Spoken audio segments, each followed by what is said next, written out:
এখানে সূক্ষ্ম চুলের মতো যে রক্তনালিকা এরকম এরকম, এটা হলো কৌশিক জালিকা। ধরলাম এটা কৌশিক জালিকা, এটা হলো কৌশিক জালিকা, এটা হলো ধমনী, এটা শিরা, এটা হলো কৌশিক জালিকা।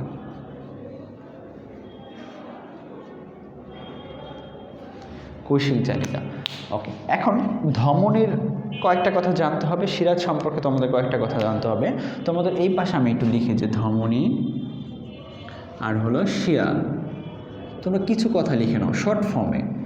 ধমনী, ধমনী এটাও 3 স্তর বিশিষ্ট, শিরাও কয় স্তর? 3 স্তর।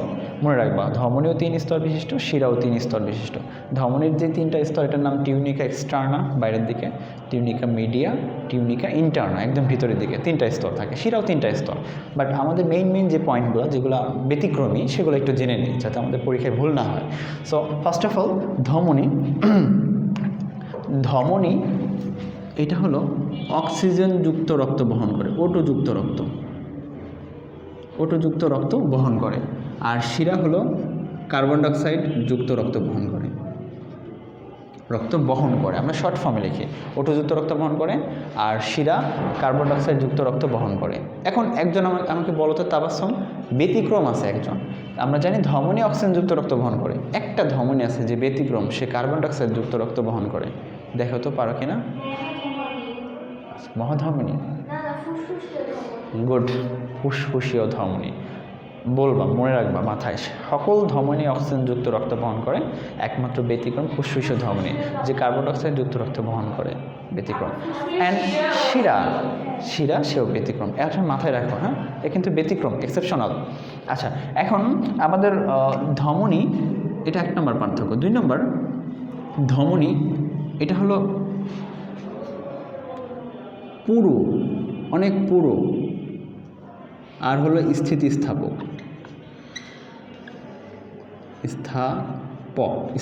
স্থিতিস্থাপক, টান দিলে লম্বা হবে। আর শিরা যেটা, এটা হলো কম পুরু আর কম স্থিতিস্থাপক, কম স্থিতিস্থাপক। ধমনী যেটা, সেটা কোনো কপাটিকা নাই, কোনো ভাল্ব নাই, কপাটিকা নেই। আর এটা কপাটিকা আছে। ধমনীর মধ্যে ফাঁকা জায়গা বেশি থাকে। হ্যাঁ, না, ধমনীর লুমেন ছোট, ধমনী লুমেন, লুমেন মানে গহ্বর, লুমেন মানে কি? গহ্বর। এই যে ফাঁকা জায়গা, এই যে ফাঁকা জায়গাগুলো, গহ্বরগুলো, লুমেন হলো ছোট থাকে। আর এটা আঁকানো ব্যতিক্রম হয়েছে। আর শিরার লুমেন হলো বড় থাকে। ধমনীতে কোনো কপাটিকা থাকে না, লিখছি আমরা, তাই না? ধমনী লেখো, এটার স্পন্দন আছে, মানে কাঁপে, যেই স্পন্দনটা আমরা মাপতে পারি হাতে এখানে ধরে। হ্যাঁ, তাহলে ধমনীর স্পন্দন, স্পন্দন আছে।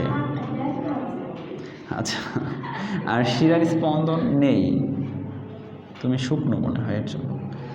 স্পন্দন আছে, এটার স্পন্দন নেই। স্পন্দন নাই, স্পন্দন আমি তোমাদের বুঝাইতে পারি, সামনে আছে। হ্যাঁ, লুমেন ছোট, লুমেন বড়, ছোট এটা বড়, আর স্পন্দন আছে, এটার স্পন্দন নেই। এখন একটা মেইন পয়েন্ট যেটা লিখতেছি, ধমনীর শুরু কোথায় থেকে শেষ কোথায় যায়, শিরার শুরু কোথায় থেকে শেষ কোথায় যায়, এটা আমি স্পেশাল একটা পয়েন্ট। ধমনী শুরু হয় হলো এই যে হৃৎপিণ্ড থেকে শুরু হয়, কৈশিক নালিকা গিয়ে শেষ হয়। দেখো, হৃৎপিণ্ড থেকে শুরু,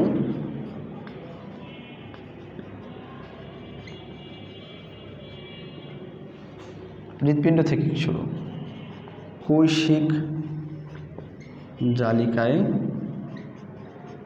শেষ হয়। আর শিরা কি হবে? শিরা শুরু হয় কৈশিক জালিকা থেকে, শেষ হয় কোথায়? হৃৎপিণ্ডে। এই পয়েন্টটা লিখো, কৈশিক জালিকায় শুরু, হৃৎপিণ্ডে শেষ, হৃৎপিণ্ডে শেষ হয়। এখন রক্তচাপ নিয়ে একটুখানি কথা বলে তোমাদের শেষ করবো ইনশাল্লাহ।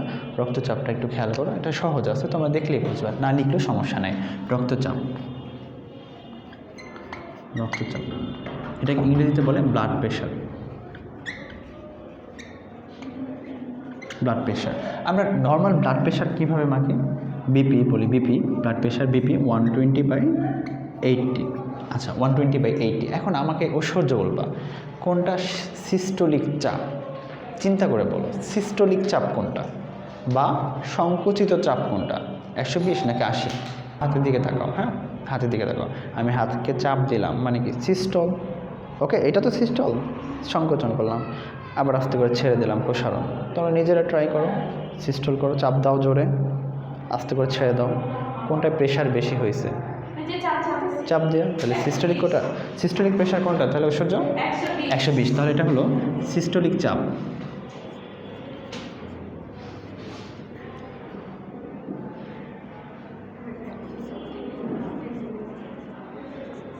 সিস্টোলিক চাপ।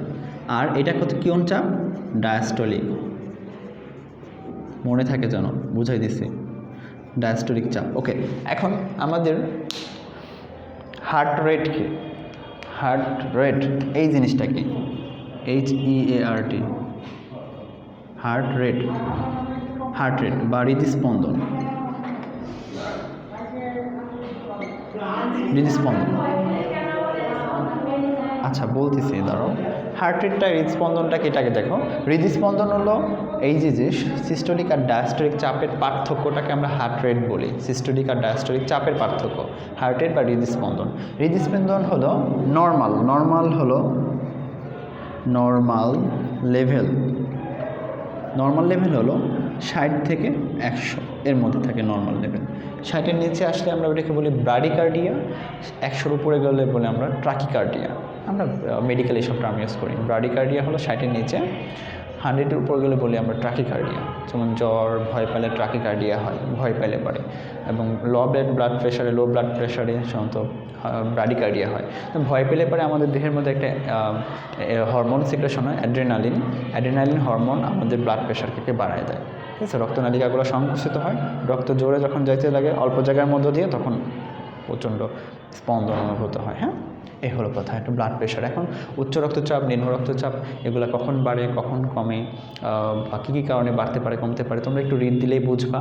সাধারণত আমাদের রক্তে কোলেস্টেরলের মাত্রা বাড়লে পরে রক্তচাপ বাড়ে। উচ্চ রক্তচাপে কী কী ঝুঁকি আছে তোমরা একটু পড়ো, যে সাধারণত হার্ট অ্যাটাক হইতে পারে, স্ট্রোক হইতে পারে, ডায়াবেটিক হইতে পারে, এসব কন্ডিশন আছে, ভিন্ন ভিন্ন কন্ডিশন আছে। সো কন্ডিশনগুলো একটু রিড দিও, সহজে বুঝবা। কিন্তু তোমাদের একটা কোলেস্ট্রল নিয়ে কথা বলা আছে, কোলেস্ট্রলটা ইম্পর্টেন্ট। আমরা জানি কোলেস্ট্রল 3 ধরনের, একটা high density lipoprotein, low density lipoprotein বা HDL, LDL আর হলো ট্রাইসাইক্লিসাইল। এর মধ্যে খারাপটা হলো LDL, খারাপটা LDL। তোমরা একটু শোনো, খালি বইয়ে দেখে মিলাইতে যাচ্ছ, শোনো। LDLটা খারাপ, LDLটা আমাদের হৃদরোগের ঝুঁকি বাড়ায়, HDL হৃদরোগের ঝুঁকি কমায়, এটা ভালো। এখন কোলেস্ট্রল ভালো না খারাপ? আমরা যদি বলি কোনো স্টুডেন্টকে বলে স্যার এটা খুব খারাপ, আমাদের তো রোগ তৈরি করে। Cholesterol very much important, you are adult, so this is very much important because যেগুলো সেক্স হরমোন আছে, সেক্স হরমোন তৈরিতে সহায়তা করে, স্ট্রোজেন, প্রোজেস্টেরন, এইগুলো হরমোন তৈরিতে সহায়তা করে। আমাদের যে সেল মেমব্রেন, কোষ ঝিল্লি, এটা গঠনিক উপাদান কোলেস্ট্রল।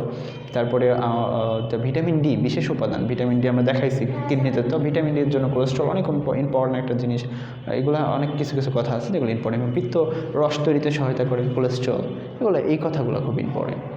আর যদি রক্তে লিপিডের মাত্রা বেড়েই যায়, কোলেস্ট্রলের মাত্রা কখনো বেড়ে যায়, যেগুলো এর এজ, ওল্ড এজে গিয়ে, তখন হার্ট অ্যাটাক কন্ডিশন হতে পারে। উচ্চ রক্তচাপজনিত সমস্যার জন্য হার্ট অ্যাটাক 2 ধরনের হয়। একটা হলো রক্তনালিকা, হৃৎপিণ্ডের রক্তনালিকা ছিঁড়ে গেল, রক্ত একদম বাইরে বের হয়ে আসলো, ছিঁড়ে ছড়াই গেল, এটাকে বলে মায়োকার্ডিয়াল ইনফ্রাকশন।